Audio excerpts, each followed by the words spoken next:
Shalom, all praises to Yahweh, Bashem Yahushai, and double honors to the apostles and the elders of Great Millstone, Bashem Rakak Wadash. My name is Yakalba from Plaintables Camp in Philly. This lesson is a few different things I want to discuss, but let's just let's call it hatred and slavery for now. We're going to start off with Petra. Let's see. This is some of the pictures of Petra.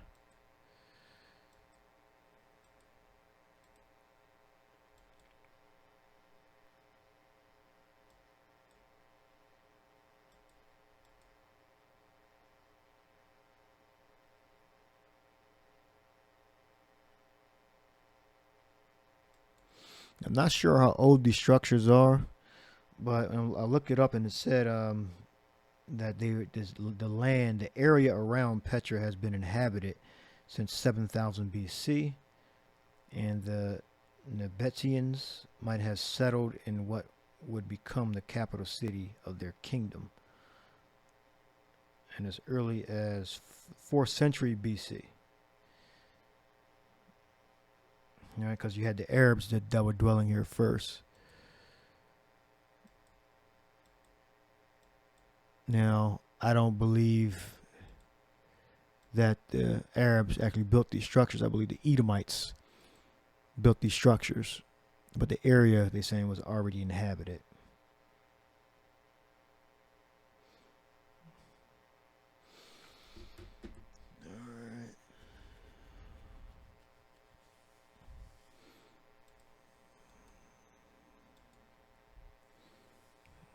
Petra. All right, so when we say, the Edomites are the Romans, this is some of the evidence that is provided that the Edomites, the origin of the, let's say, the Caucasian Romans, come from Esau.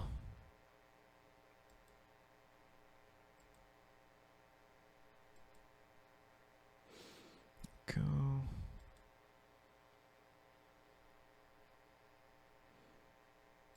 Then the exact dates of these structures, I don't know.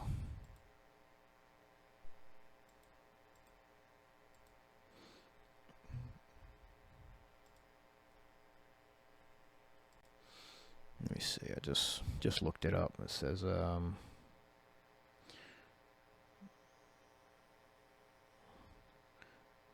reconstituting. So Petra flourished in the 1st century AD. It says, it in its heyday, which began in the 1st century BC and lasted for about 400 years, Petra was one of the world's wealthiest, most eclectic, and most remarkable cities. That was when the Tibetan people carved the most impressive of the monumental structures directly into the soft red stones.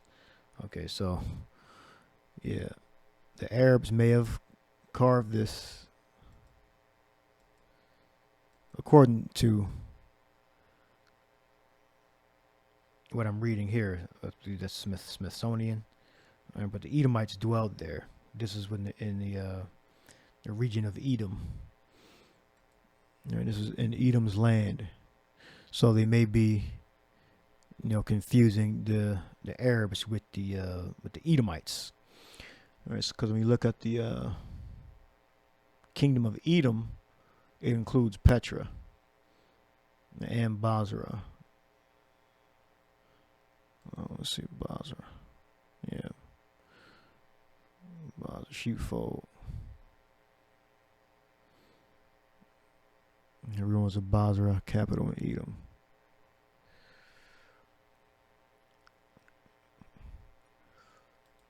Alright, let's look at the rest of these pictures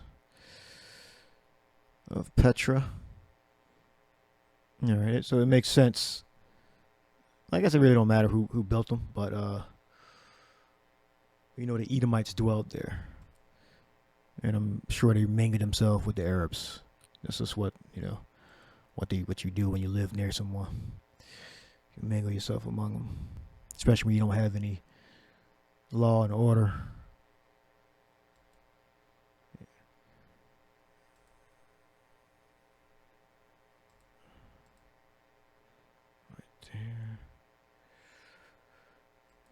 They're building them in the fashion of the Greeks and the Romans. All right. That's why it makes sense that the Edomites carved these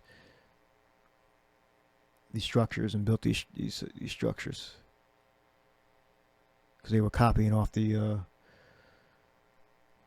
I guess the Greeks. Well, I got the Babylonians had the pillars and all that too. So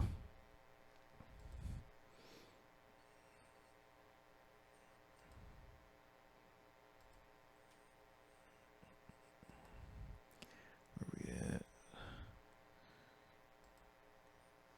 Got the arches, the pillars. I think we're back at the beginning. All right, so those are some of the pictures of Petra, all right, where the Edomites and the Nabateans, I think that's how you pronounce it, they're Arabs, dwelled at during that time. You look up John Hyrcanus. Says John Hyrcanus had a military expedition against the people in Samaria. The people in Samaria consisted of, you had dispersed Israelites. They're there for various reasons, and they were mingled amongst the heathen. And it was, according to the Bible, the prophecy says, don't go, or commandment, I should say, don't go amongst the Samaritans, but go to the circumcision first. So don't go to the uncircumcised Israelites that are dispersed among the heathen. Go to the circumcised Israelites first. Because eventually, through Cornelius, that was the start of the disciples, or the apostles, going to the uncircumcised Israelites, or Israelites that were outside of, say, the law. Right, the Israelite law. They were outside of Israelite law, because you don't have to be uncircumcised to be in Samaria. All right. You can be circumcised and be there too. All right, creating some part. All right, says the inhabitants of Samaria were put into slavery, so they lost the war against, the Israelite state. Now the whole force of the circumcision went against the Samaria, and they lost, and they got put into slavery. All right, so this is, I'm sure, one of the reasons that you had a hatred there between the circumcision and the uncircumcision. All right, always remember that the uncircumcision were dwelling amongst people that were not Israelites also, so they were mixed together. All right. Upon conquering the former Seleucid regions, Hyrcanus embarked on a policy of forcing non-Jews to adopt the Jews' customs. All right, and that's where you get a lot of converts. All right.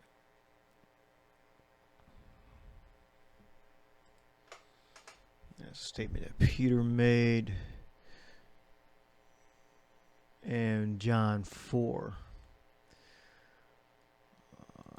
This is Acts 10:28. If I didn't mention, this is hatred and slavery. And he said unto them, know ye not that it is unlawful for a man that is a Jew to keep company, or come into one of another nation? But the power hath shewed me that I should not call any man common or unclean. All right. So how the Christians break it down is, anybody can be saved, pretty much, which is not talking about that. It's referring to the Israelites that were scattered amongst the heathen were considered not to be under the covenant anymore, because it tells you, if you don't, roughly paraphrasing, if you become a lawbreaker, you don't keep the laws, you're going to be cut out from the congregation of Israel. All right, so that's what Peter and the rest of the circumcised Israelites was looking at the Samaritans. They were cut out of the covenant. They dwelling among the heathen. They're mingling amongst them. They're marrying them. They're having children with them. They're not under the covenant anymore.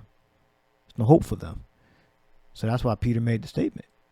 So, but he was corrected and said, well, though they have been breaking the laws, they're still the Israelites, and they're going to be sifted from among those heathen. All right. That's eventually what the prophecy is going to it's going to pull every Israelite out from amongst the heathen. All right. And what we got? Another account of hatred. So John 4. I think it's 20 or something like that. Come on. John 4. Yeah, 10 minutes. 4. 23.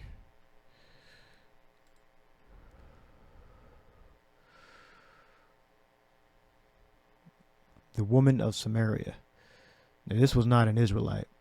All right. There cometh a woman of Samaria to draw water. Yahushua said unto her, give me drink.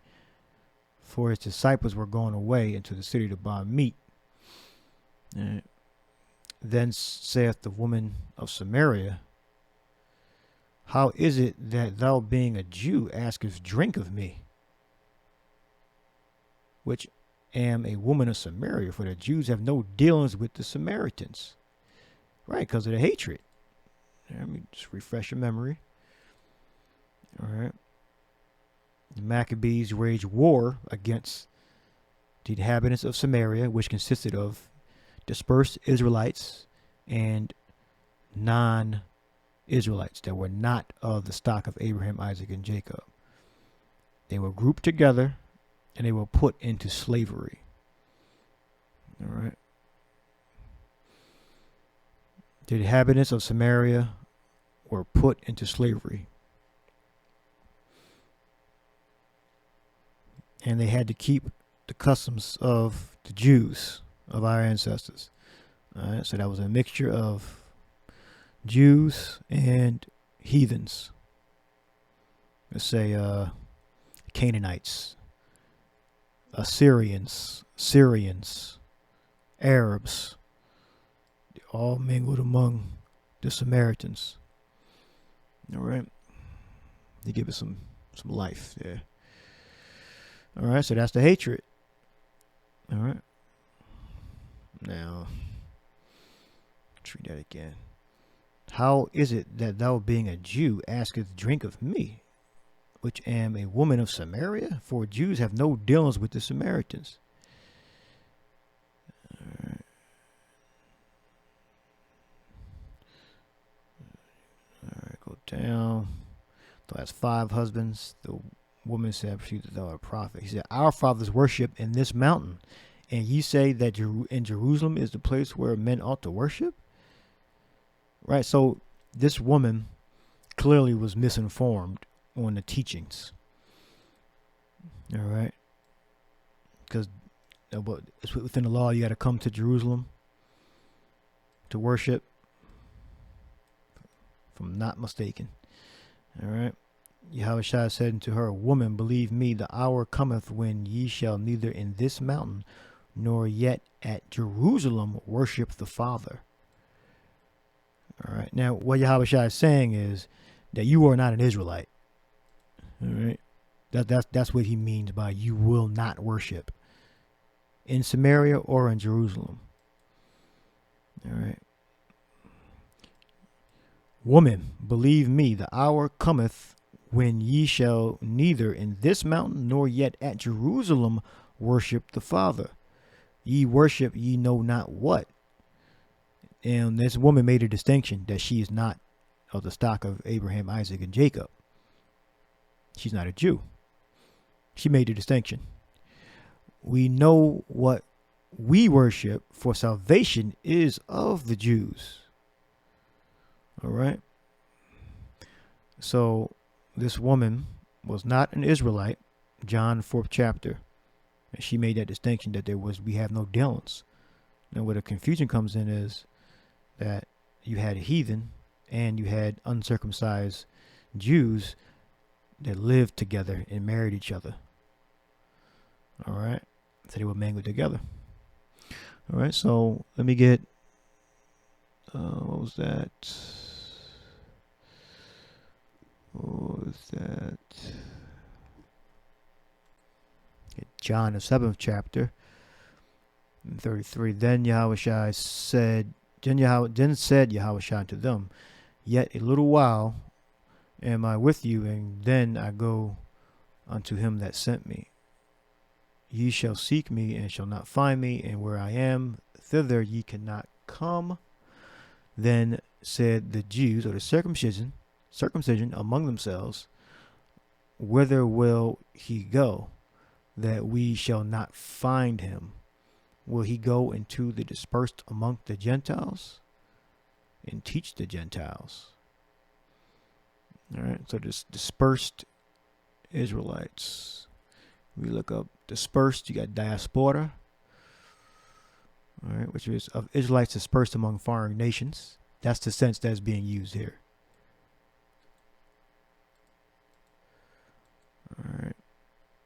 In this sense, it wasn't referring to converted Israelites yet.